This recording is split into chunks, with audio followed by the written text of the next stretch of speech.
What? My camera's not working?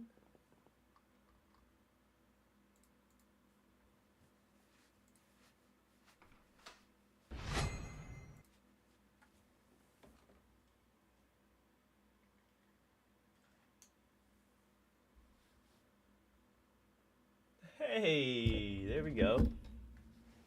Let's head to Spotify.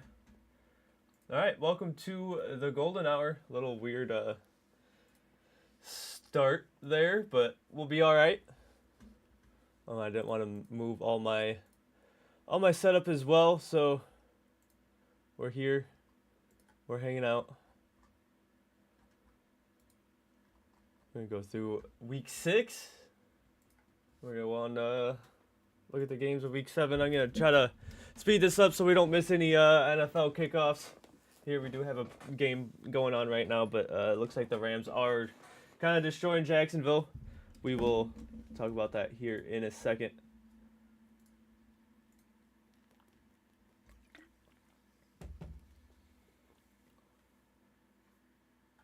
My hair's a mess. What the heck's going on here? All right. Well, we talked about it a little bit last week because that game happened, but Eagles versus Giants. Giants played a great game. Very high future for the Giants here. Scadaboo and Dart really took control of the game. Scadaboo had 3 touchdowns, 19 carries, 98 yards. Beat the Eagles, who are 4-1. Eagles have now lost 2 straight. I wouldn't be too concerned because the division is a little bit weak. It looks like Washington might have gotten Jaden Daniels back though, but the way Jackson Dart and Scadaboo have been playing for the Giants, not even losing Malik Neighbors too. They've been playing some great football, really stepping up. Bright future for the Giants. And for Philadelphia, I don't know if I would press the panic button yet. You're still 4-2, but losing to the Giants. It was in New York, but definitely a game the Phillies probably thought they had, probably should have had, but we talked about it a little bit last week. But overall, good game by the Giants there. And then an absolutely boring game for London here. Denver versus the Jets. Jets start off 0-6. Kind of a weak game for the Broncos here. Only scoring 13 points on the Jets isn't good, but you hold anybody to 11 points in a game in the NFL, you're probably going to win that game. So defense really stepped up there. Offense kind of struggled a little bit, but they got the win, and they're sitting 4-2, sitting pretty good. They're in the AFC West. Jets season's looking very dismal. Not much to say about them. They're just kind of struggling, kind of looking like the regular Jets, looking like the worst team in the league again. So nothing like shocking there. We'll go to the Cardinals versus the Colts. Arizona versus Indy. So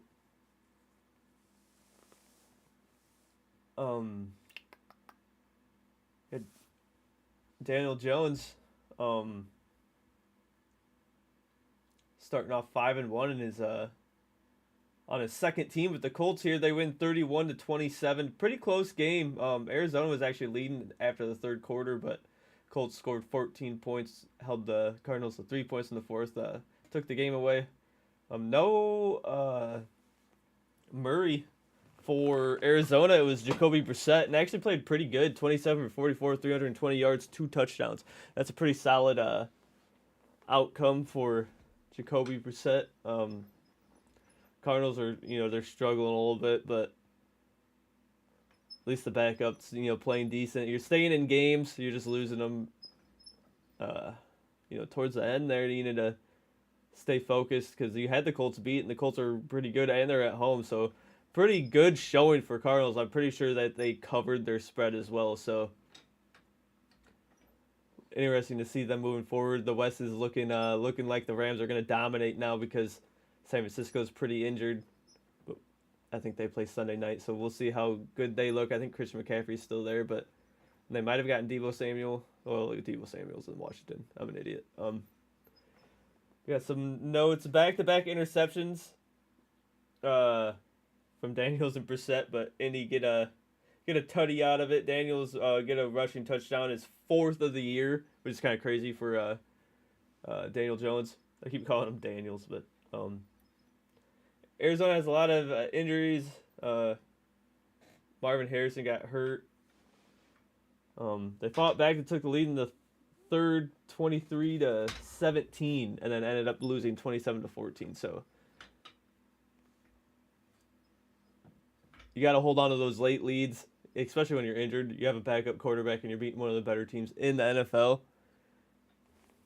You just got to work your way into finishing those games, really. It's kind of hard to say the Cardinals are out, but need to turn it around a little bit, I guess. We'll move on to Chargers versus Dolphins. Chargers almost blew the lead because they got outscored 6-14 in the fourth, only won by 2. So Dolphins really fought back, but they're sitting at 1-5 now. Chargers sitting pretty good in the I think it's the AFC West. Let me see here.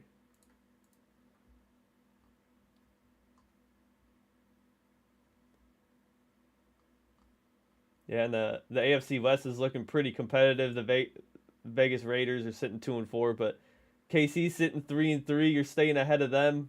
Denver's 4-2, tied with the Chargers there. So good on the Chargers to not blow that game away, but they came very close, which is very concerning. Herbert played pretty decent, 29 for 38, 264 yards, 2 touchdowns. A-Chain for Miami, 16 carries, 128 yards, 2 touchdowns. So pretty close game. Chargers were dominating at first. They're up 23-13 at the end of the third quarter, but ending score 29-27. Dolphins really fought back, gave themselves a chance, but not much of one. And another stat for the Denver Jets game: Denver had 9 sacks on the Jets. That is insane. I don't know if I have any Chargers Dolphins notes. I don't. Yeah, good on the Chargers to pull the win out. So one of the Patriots and Saints. Patriots are kind of a surprise team in the NFL. A big one in the AFC. 2 big ones, really, the Patriots and the Colts. But Patriots really shocked me, especially with Drake May playing so good. He went 18 for 26, 261 yards, 3 touchdowns. Very efficient, only incompletion of 8 yards. That could have been some jobs or some pass breakups too in there. So Drake May's looking very good. He's in the MVP conversation. I don't know if he's a top runner, anywhere near a top runner yet, but they beat the Saints in the Saints. Saints didn't play too bad. Stuck in there most of the game. Only 3 points each from the Patriots and the Saints in the second half, which is kind of crazy because it was 22-16 at the end of the first half, and then you only 3 points each on the second half, and just kind of weird. A lot of early offense. New Orleans got Hill back, 2 touchdowns already, back-to-back weeks there, so that might help them stay competitive in games a little bit. Being able to Taysom Hill's kind of a weird one. He can throw it, run it. Usually he's running it, but still has a pretty good arm. Can use that as some wildcat. Kamara really struggled. 10 carries, 31 yards. Not much offense out of the Saints, really. I'm surprised they even got 16 in the first half, but only 3 in the second half. Not good. But Patriots setting themselves up pretty nicely here in the East. They're actually in the lead over the Bills, who are also 4-2. But it looks like New England and Buffalo will both get into the playoffs. Dolphins and Jets are the other two, so those are some free wins there at the bottom of their division. So looking pretty positive for Patriots. Saints don't look like the worst team in the league anymore, at least, because the Jets kind of took over that one, and the Saints have been keeping the games a little bit closer too. So not bad. I don't think they're gonna be a playoff team. I don't think they can fight their way back, but the Saints at least staying a little bit competitive. We'll move to the Browns versus the Steelers. This is kind of a domination by Steelers here.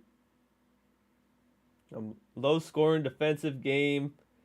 Um, Game changer here. It was I think it was like 9-3 ish, or maybe even, or I guess it would be, yeah, 9-3, or 16-6. So within 10 points, and I think it was a game changer. Cleveland roughed the punter when they were getting the ball back, gave Steelers a first down. Pittsburgh scores a touchdown off of it. Um, Aaron Rodgers was an absolute dime. I don't remember who it was to, but that's a 7 point swing. Could possibly have been a 10 to 14 point swing there. So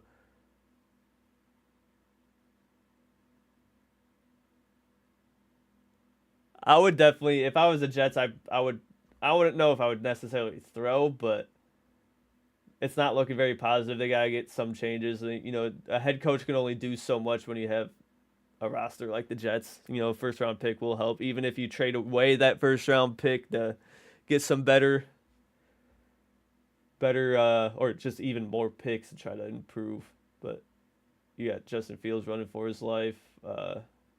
Not very much positive things out of the Jets there. So we'll go to the Cowboys and the Steelers. Oh, the Browns sitting at 1-5, Steelers sitting at 4-1 now. I think they had their bye week already. So Aaron Rodgers on the Steelers is looking great, sitting 4-1, best record in the NFL. You know, loss wise, they're on that one loss column, so they're towards the top there. Cowboys and Panthers. This is kind of a surprising one. This one actually made me miss out on $80 on one of my bets because I had the Cowboys beating the Panthers. But good on the Panthers. They've won quite a few games. They've got themselves back to 500. It's gonna be tough to catch Tampa Bay sitting at 5-1, but Panthers are right there in the wild card now in the NFC. So Rico Dowdle had 239 yards from scrimmage, which is he's been going off. It's kind of a surprising player for the Carolina here. Really stepped up this year. Didn't do. I think he played for the Cowboys previously, and he didn't really stand out for the Cowboys that much. But Panthers have found another a weapon, kind of out of nowhere. He had 30 carries, 183 yards. George Pickens went off for Dallas as well, 9 receptions, 168 yards. Dak played pretty good too, 25 for 34, 261 yards, 3 touchdowns. I think he's leading, or did they have their bye? If they have had their bye, no, they're not because they're 2-3-1. With how good Dak's actually playing, it's kind of surprising that they are sitting 2-3-1. Obviously, I count tying the Packers there as a win for the Cowboys because you definitely should have lost that game, even though they played so good. But like looking at the game before it started, Green Bay probably should have ran away with that game, and having a chance to win it but ended up tying it is better than a big loss for the Cowboys. So, and the Eagles are kind of slipping a little bit. They're sitting at 4-2, so the Cowboys aren't necessarily out of the division race either. Just a couple weeks ago, I would have said Eagles are going to dominate. No one has a chance in that division besides the Eagles of winning that division. Maybe a couple teams getting a wild card with Washington sitting 500, but Cowboys are right there. I don't think they are going to be in the playoffs, but especially losing to the Panthers, who they're going to be facing fighting each other for that last playoff spot if they get there. So, and the Panthers now have an upper hand on them. But let me see some notes. Dallas's defense, is terrible. Offense is so good, led by Dak, and I think he has the most attempts, most completions, but I don't know if he leads in yards anymore. I'll have to double check that, but he's right up there anyway. Just the beginning of last week, he had that triple crown where he was most yards, most completions, most attempts. So he's got to be up there. He had 34 attempts, 261 yards. He might not have the yardage now, but definitely with the attempts and completions, he's been very efficient. Just not a getting rid of Micah Parsons on that defense really hurt the Dallas defense. That was their leader, and now who do we even know on the Dallas defense? Maybe some some decent players, but no one that stands out like Michael Parsons did. And obviously, he's like a top 5 defensive player, especially on the Packers, looking really nice, really good. But Cowboys needed that game to get back to 500, sitting that. Oh, I guess I would have put them at 3-2-1, and then that tie looks a lot better because you're minus a loss instead of minus a win, whatever. But Panthers got themselves back to 500, actually undefeated at home. So we'll have to see, keep an eye on the Panthers, see how good they look the rest of the year, because they fought their way back and now they're 500. It's a new year, new season for them. Rico Dottle going off. Bryce Young looks a little bit better. Still kind of running for his life, but Panthers are beating the bad teams. I'm not sure how they. Let's see who have they faced so far. So they lost to Jacksonville, who's really good. Sitting probably 4-3 now. Let's see what's the score to that game. I think that game might be over. 28-7. Yeah, Jacksonville's probably gonna lose because Rams have it on Jacksonville's 2-yard line with 5 minutes left. 28-7, and they're gonna go up at least 31-7. That game is over. So Carolina losing to Arizona, unfortunate, but then shut out Atlanta. Got destroyed by New England. New England's looking pretty good, but beat Miami and Dallas. They're beating some lower teams. They did shut out Atlanta, so they are looking better overall. But we'll have to pay attention a little bit to the Panthers. I'm also a Bucs fan, so I'm definitely keeping an eye on them to an extent. We'll move on to the Seahawks versus the Jaguars. Jaguars lose another close one, 20-12. The offense just wasn't there for them. Kind of a surprising outcome. Sam Darnold's looking really good. 16 for 27, 295 yards, 2 touchdowns. It's kind of another instance where look at these quarterbacks when they leave their team. Look how good Sam Darnold's looked since leaving the Jets. I think what was he on the Vikings last year, and he was unbelievable how well they're playing. Let me see.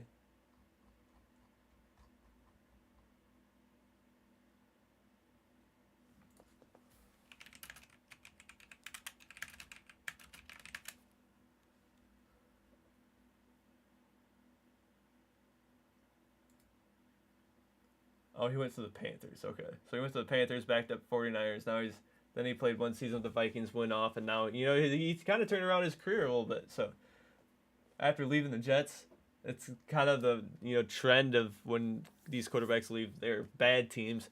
Look at Daniel Jones. He's going off for Indy after leaving the Giants, who they had some okay years, but very good on Sam Darnold. He looks a lot better. Smith and the Jigba, 8 receptions, 162 yards, touchdowns. Those two connecting are huge for that team. Gonna change the narrative around the how bad Sam Darnold looked on the Jets. Then he goes to the Vikings, and now he's doing it the same thing for the Seahawks. Sitting at 4-2. Jaguars need to step it up a little bit. You had a very good start, but now you're sitting 4-3 after losing today to the Rams. So, one of the things I wrote down is Travis Hunter's first impactful play that I've noticed, where he stood out and made like some kind of play or something happened involving him that changed the game. And his first impactful play, he was offsides, negating a touchdown for him. So. And I don't even think they scored that, and they lose 20-12. You get that touchdown, all you need is a 2-point conversion. You're tied, and it's a different game. So, Travis Hunter, you gotta do something, because there's so much hype around him being able to play offense and defense possibly. So,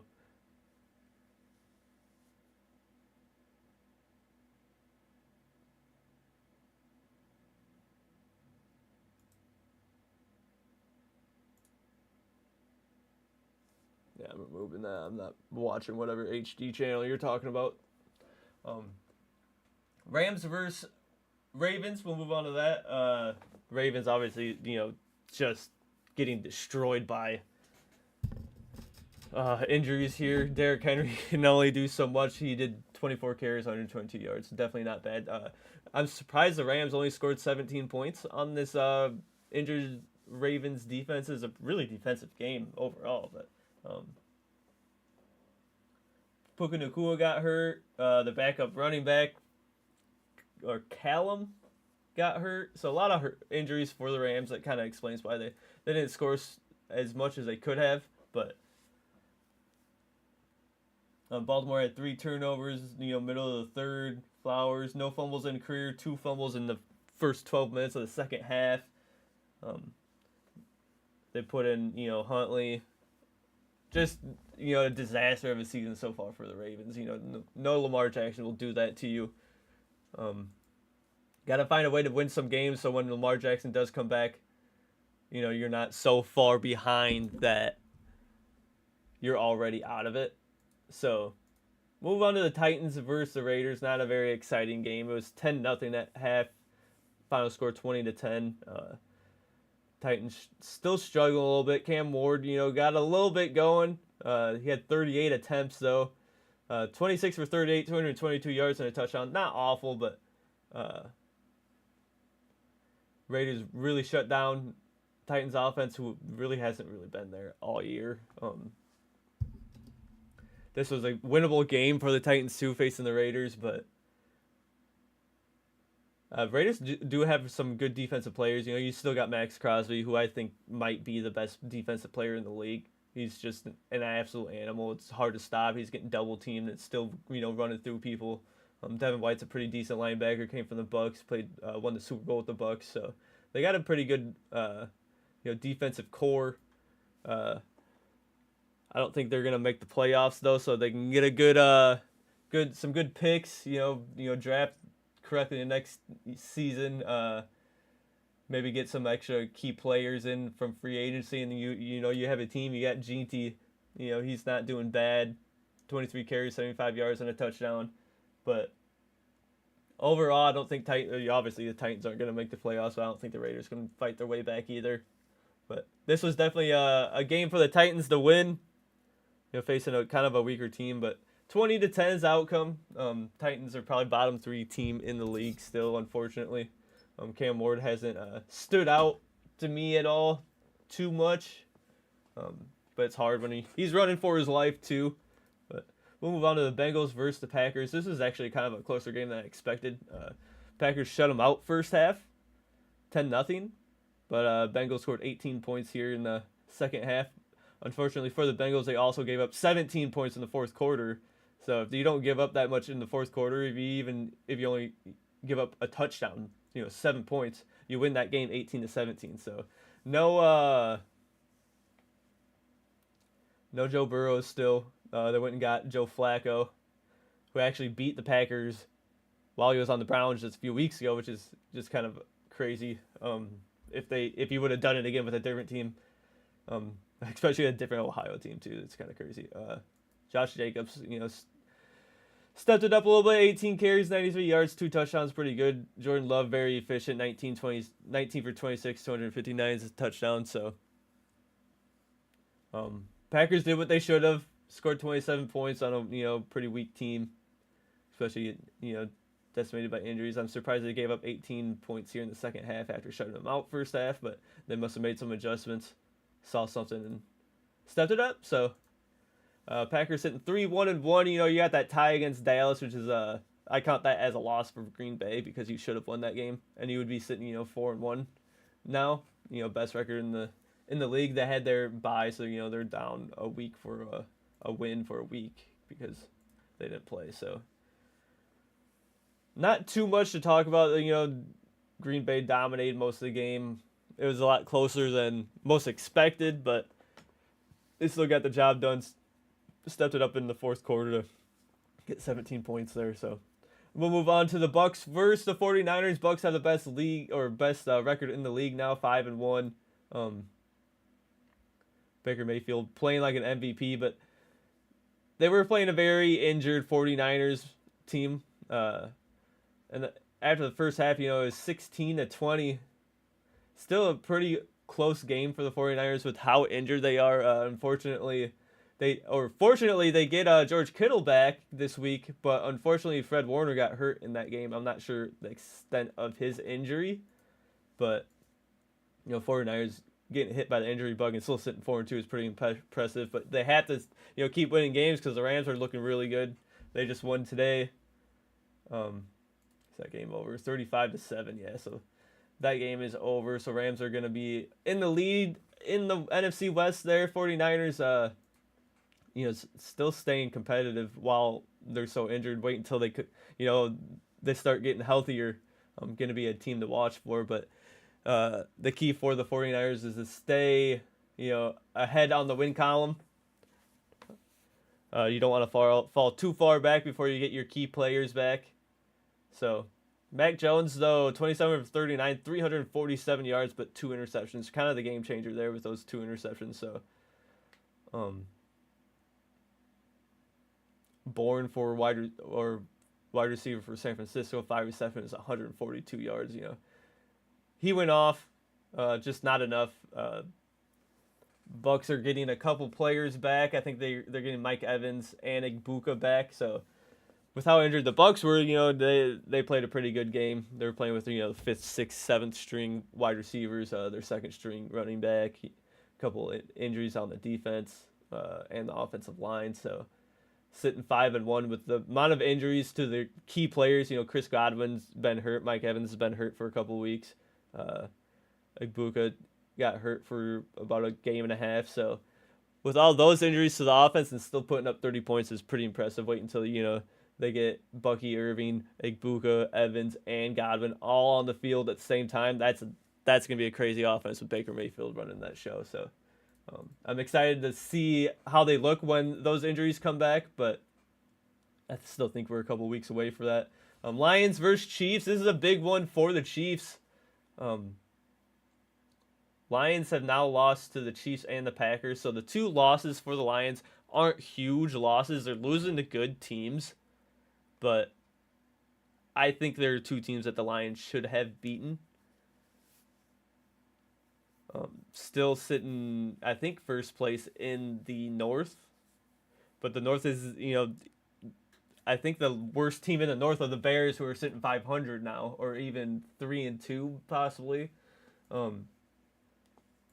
You gotta keep winning these games. You're facing some tough teams. I understand that, and you're facing Chiefs in Arrowhead. That's a hard place to play, but that's a game that they should have won. Could have sent a message to the rest of the league, showing them that they're still here to win the NFC and hopefully make the Super Bowl this year.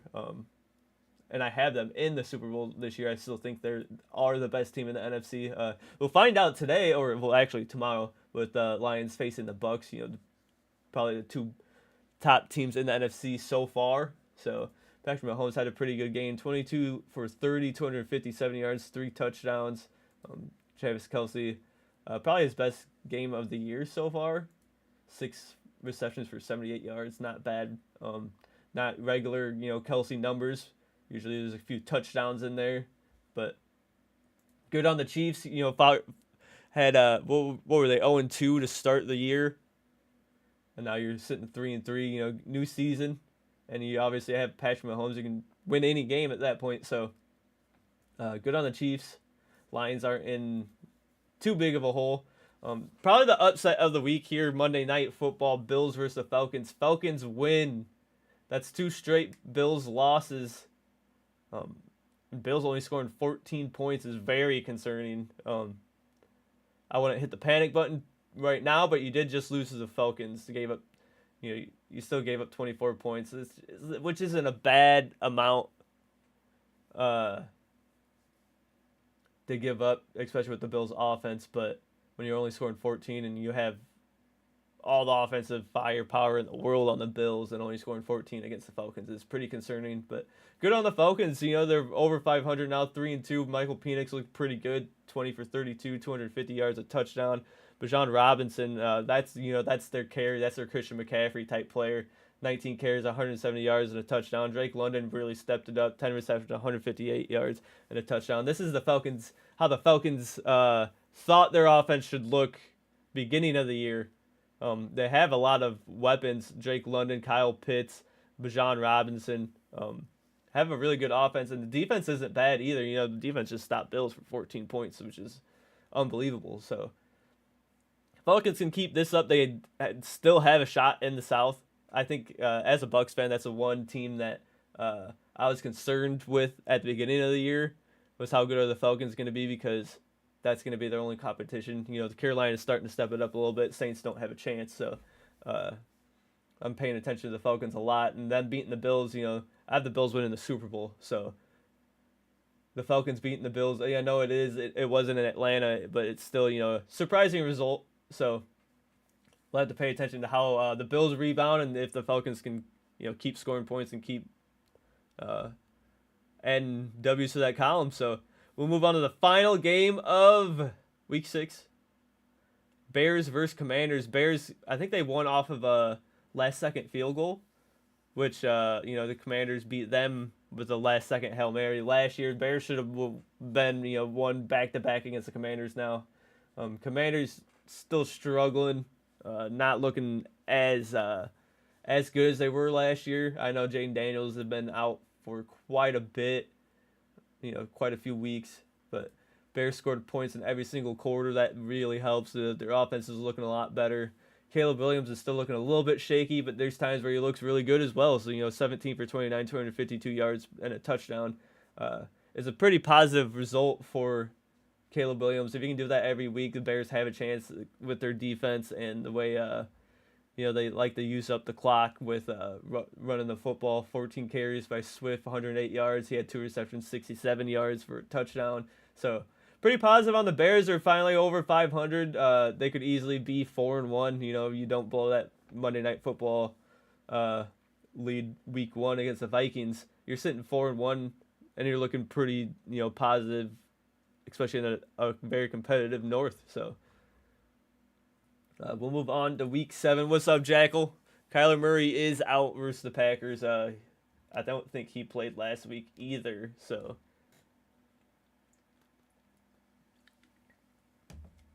we'll try to speed this up, try to get through it in 15 minutes so we can watch kickoff. Rams versus Jaguars. Rams are dominating Jaguars in London. Jaguars will fall to 4-3. Rams are going to be sitting at 5-2. Trevor Lawrence, 23 for 47, which is not very efficient at all, but he does have 300 yards and a touchdown. Travis Hunter, looking like he's stepping up a little bit, but, not enough. 8 receptions, 100 yards, and a touchdown, but it's got to be better than that. Well, I mean, just the Jaguars in general got to be better than that. Sitting 4-2, you're going to go to 4-3 now, so looking very concerning. You dropped a couple in a row now against teams that you had a chance. Rams are looking really good, probably the best team in the West, but Jaguars are trying to keep up with Indy, so that's not very helpful. So you're going to fall behind a little bit. Let me look. Jaguars might actually fall out of contention for the top wild card here, so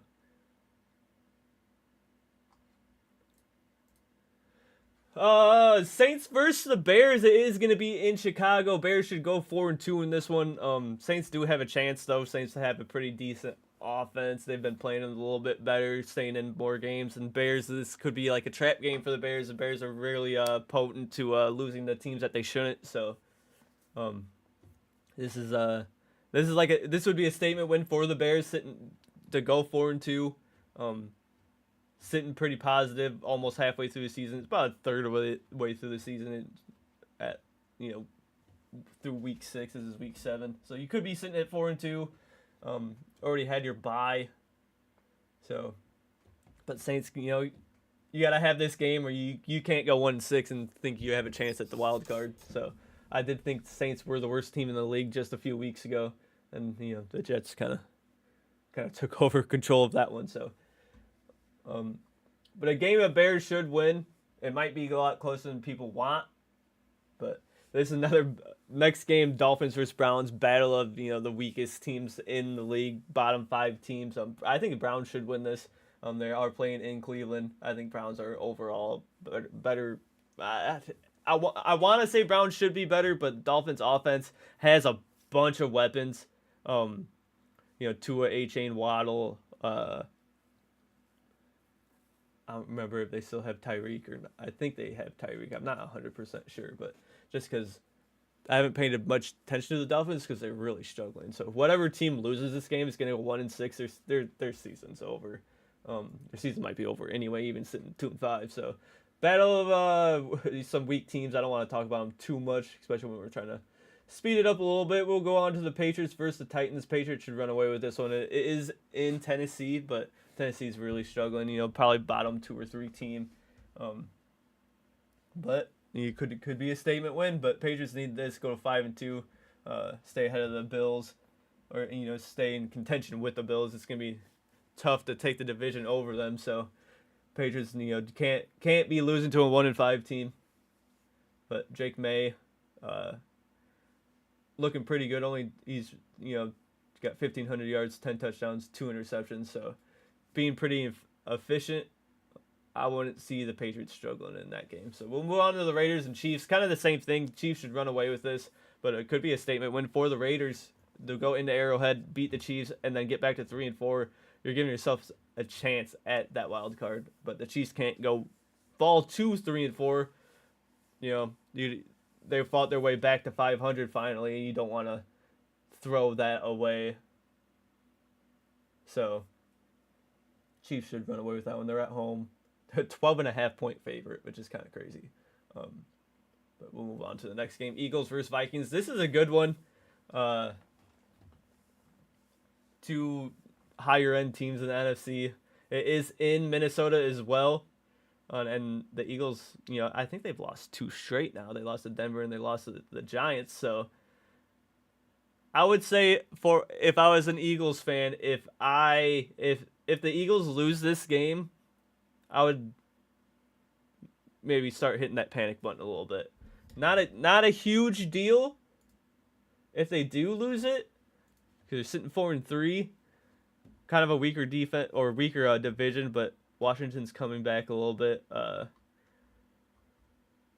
and the Giants are actually playing really good football, and now they have a game over the Eagles, so the Eagles really don't want to go to 4-3, and for the Vikings, you don't want to go to 3-3 either. You're in the North. You go to 3-3 in the North right now will put you at the bottom of the NFC North, outside of the wild card. So obviously we got so much more football to play before we start worrying about division leads and wild cards. But these are the games that kind of matter. You look back and let's say you lose by 3 points to the Eagles, you're going to be looking at that like a missed opportunity. So it might be the best game of the week. Let me look at all the other games. It should be the game of the day. I think the game of the week will be the Bucs versus the Lions, the 2 top teams in the NFC, but should be the game of the day. Should have the best football on it. Eagles versus the Vikings in Minnesota. So we'll move on. Panthers versus the Jets. Panthers have a really good opportunity here to go above 500, sitting 4-3. Should be sitting 4-3. They're sitting 500 right now. 0-3 on the road. Let's go. Have your first positive record in this far into the season, and I don't even know how many years. They've been really struggling, bottom feeders for so long. That sitting 3-3, facing the 0-6 Jets, who I think are the worst team in the league. Panthers can't fall. They cannot lose this game. I think it should be a guaranteed win, but Panthers, playing some great football. You can't go into a Jets game when they're 0-6, and this game shouldn't be within 10 points. But a win's a win. If you only win by 6, it's still a win, but you shouldn't even give Jets an opportunity to think that they have a chance in this game. We'll go to Giants versus the Broncos. Giants are looking really good, so it could be a pretty big test for the Broncos here. They have a really good defense. I haven't been giving up too many points on defense at all. Bo Nix is looking pretty solid. They have a couple running backs that are decent, but it's really the defense. Broncos need to stop the Giants' offense. The Giants' offense is looking phenomenal right now. Scatterbo and Jackson Dart looking really good. That connection is looking really good. Obviously, you don't have Malik Neighbors out for the year, so Broncos should win this. Sitting 5-2 will be really good for Denver. They are playing at home too.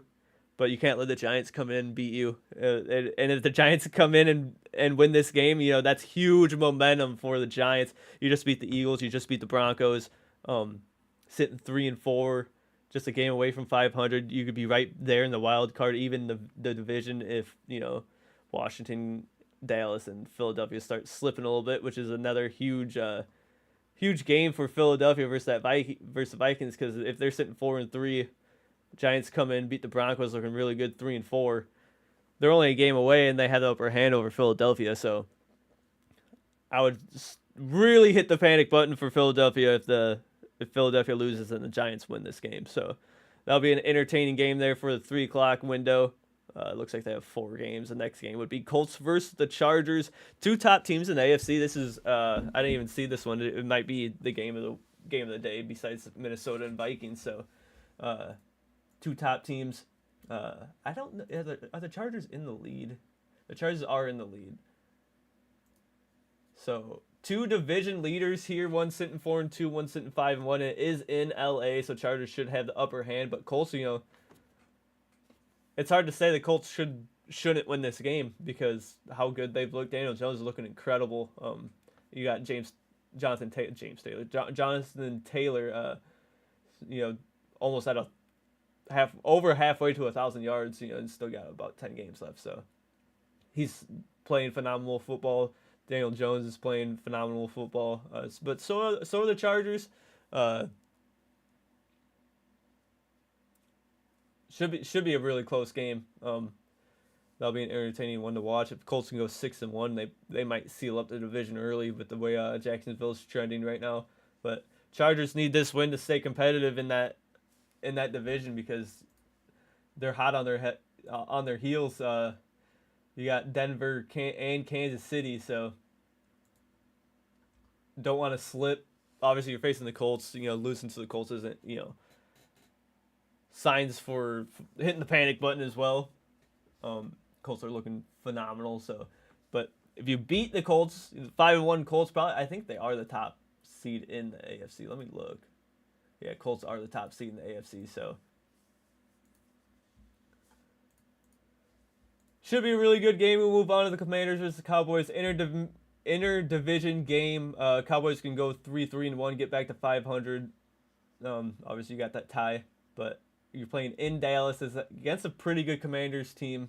It all comes down to who can stop who, because I don't see the Commanders really, playing great defense and stopping anybody, and Cowboys have a great offense. And the same way around, Cowboys can't stop anybody, and Commanders have a really good offense. So it's a battle of the offenses here. Who's going to score the most points, or who's going to get the couple stops that are going to change this game? But big game for the Commanders. You go to 4-3, stay competitive in the division. Obviously, stay ahead of the curve for the wild card as well. But Cowboys, you can change your season around. A lot of Cowboys fans thought that beginning of the season after trading away Micah Parsons that their season's over. So sitting 2-3, want to have an opportunity at home to go back to 500, really change your season around would be huge for the Cowboys. Dak Prescott's playing phenomenal football. So you got to take advantage of that. You can't.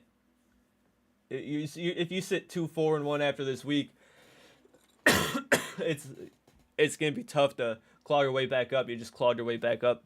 If you beat the Commanders to get there. So don't want that to happen. We'll move on to Packers versus Cardinals. Packers should run away with this one, especially with no Kyler Murray. Cardinals didn't look too bad last week without him, but Packers are looking pretty positive, scoring a bunch of points. Their defense needs to step it up. Obviously, you gave up, 40 points to the Cowboys. That's really bad, especially to the Cowboys, who they do probably have one of the best offenses in the league, the Cowboys do. So giving up that many points to them isn't, huge, but, you almost lost to the Cowboys, lost to the Browns. Those are the 2 games that they fell apart on, so they could easily be sitting 5-0. But I don't think I don't see the Packers struggling against the Cardinals. They do kind of have a problem with the Cardinals. They usually play closer games than most people expect. So that'll be an entertaining game. Cardinals could go back to 3-4, stay competitive in a very tough West. Obviously, you want to be right there, have a chance at the wild card towards the end, but could change your season around. You don't want to go to 2-5, but you're facing the Packers, and for the Packers, you don't want to go to 3-2-1, especially in a very competitive North. All four teams, I would say, are playing some good football. So, Packers, I wouldn't necessarily say need this game, but they shouldn't lose this game. We'll move on to the Sunday night football game: Falcons versus 49ers. Falcons offense is on a roll right now, and 49ers are injured, so I would give the advantage to the Falcons right now. But 49ers get George Kittle back. They get a weapon back. Still have McCaffrey. Mac Jones isn't playing too bad. Um, I know there's a lot of injuries on the defense that the Falcons could take care of. So it kind of depends on defense here in this game. Going to be the one thing that stands out. Going to be the thing that creates a difference is who's going to get those most stops, because 49ers offense is going to go have their plays. They're going to be really good. They're very efficient. And Falcons offense has just been going off recently. So Falcons need this. They both need this game to stay competitive in their division. Falcons lose, go down to 3-3, especially with the Bucs facing the Lions. The Bucs could definitely possibly lose that game, especially in Detroit. Falcons would be right there, 4-2, right behind the Bucs, and if they lose 5-2. So big game for the Falcons. Big game for the 49ers too, sitting 5-2 in that division. You'd be right there with the Rams, and I think 49ers have the upper hand on the Rams, who just won to go to 5-2. So if 49ers win that game, you're still sitting in first place, especially with all the injuries. Wait until they get healthy, and then they might run away with that division. So another game to be watching for. I really like how competitive so far that all the teams, besides like the bottom five or six teams are, the other teams are still right there, have a chance. So we'll go to Thursday night football. Joe Flacco rallies back and beats Pittsburgh on Thursday. I don't know why this game wasn't on top of the schedule. Usually it shows the Thursday night score, all the Sundays and Monday. This one showed all of Sunday and then the Thursday night football. So we missed that one, so we'll talk about that real quick. We'll talk about it next week as well, because it's week 7. But Bengals started off slow. They're down 7-0 at the end of the first, but they scored 17 in the second, 13 in the fourth. They got a field goal in the third. Beating the Steelers 33-31. I think the Steelers, it was actually a pretty back and forth.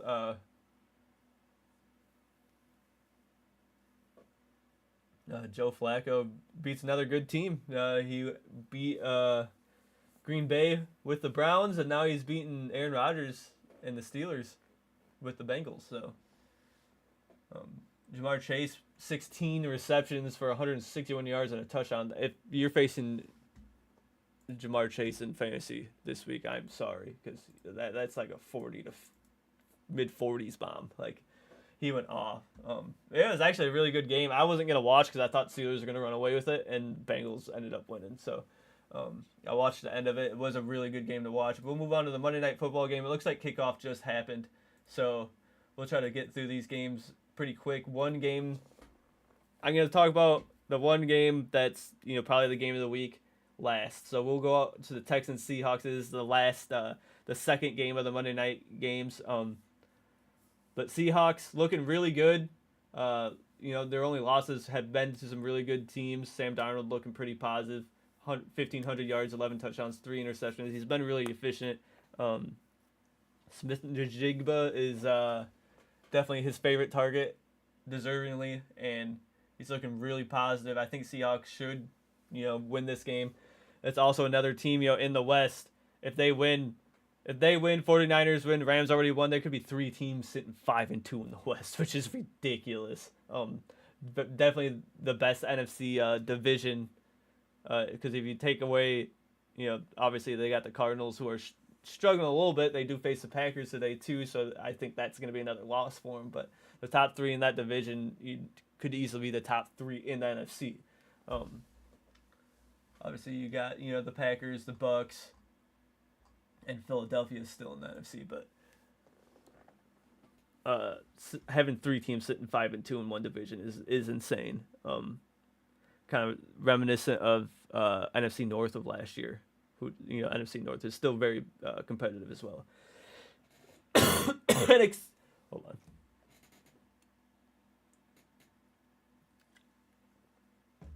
And speaking of the NFC North, last game of the week should be the game of the week in my eyes. The 5-1 Bucks at the 4-2 Lions. The Bucks actually beat the Lions last year in Detroit, but Baker Mayfield, looking like an MVP, playing like the MVP, sitting 5-1,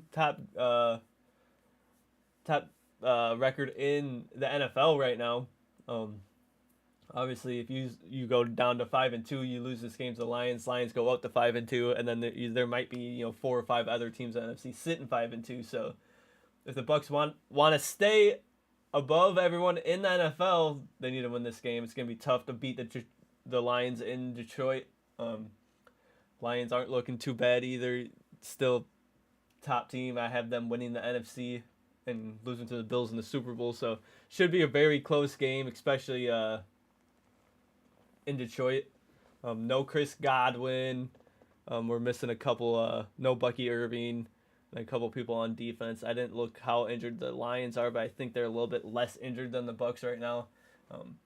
It's going to come down to the Bucks defense. Can they stop that Detroit offense? Because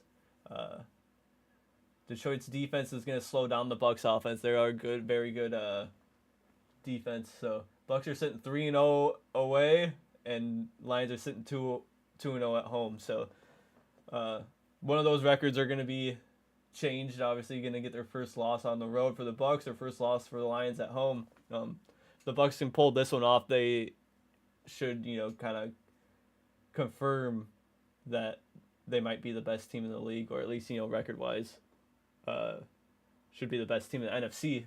Only lost to Philadelphia. I think that was in Philly. No, it wasn't in Philly. It was at home in Tampa.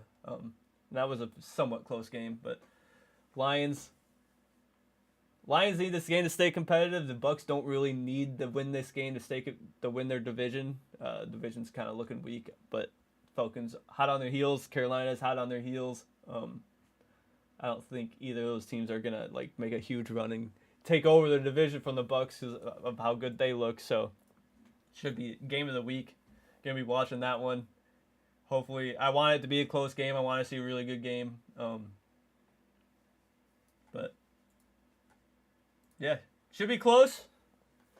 Should be game of the week. But go watch some football. We're a little bit late, a couple minutes past kickoff. So you guys, thanks for watching. We'll be back next week. See the outcomes. I'm excited to see these outcomes because this is a really a game or a season-changing week with all these good matchups, all these teams close to clawing their way back. So we'll see. Let me give you a little update on kickoffs real quick before we call it. Looks like Titans actually already scored. Up 3-0 against the Patriots. Bears are driving. Spencer Rattler sacked at New Orleans 24. Fumbles recovered by... Oh, there's a strip sack by Montez Sweat. Good job on the Bears. That's very positive. Maybe going 4-2. Very good start for them so far. First and 10 in New Orleans 24. Nothing happened in the Dolphins-Browns game. Patriots losing 3-0 to the Titans already. And nothing else really happening. So, nothing too exciting. No, huge touchdowns early in the games. But go catch up on some football. Kickoff just happened, so thanks for watching. Enjoy Sunday. Enjoy some football. You guys have a good one.